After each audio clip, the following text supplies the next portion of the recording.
Hi, my name is Jim, and during this video clip, I'm going to demonstrate how to use the continuous measurement mode and timestamp measurement function of the Agilent 53230A counter to perform a frequency versus time analysis on an input signal. This type of analysis is commonly performed using a modulation domain analyzer.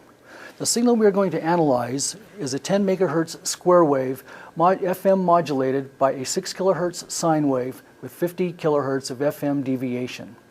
With the signal connected to the counter, we can go ahead and start our counter configuration. We begin by first presetting the instrument by pressing the preset key.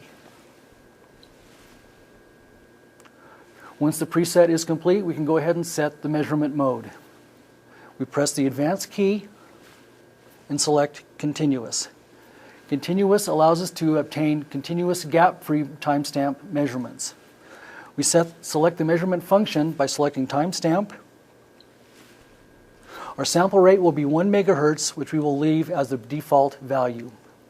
What we will want to do with these measurements is export them from the counter into a laptop where analysis can be done using an Excel spreadsheet, for example. To do that, we take a USB thumb drive and insert it into the USB host port on the front panel of the counter. Once the USB drive is inserted, we can then go ahead and start the counter's data log function to export the data. To do that, we begin by selecting the data log, or by pressing the data log key, selecting the path to the file. In this case, it's an external path to a default file on the USB drive. Once the file is set, we specify the number of readings to log.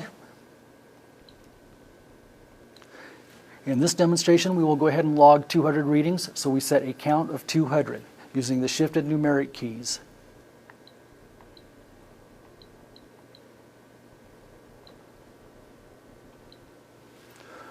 Once the count is set, we can go ahead and press run to begin the data logging.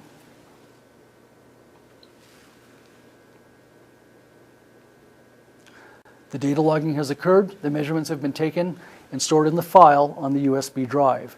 As it is removed, it can be inserted into the laptop.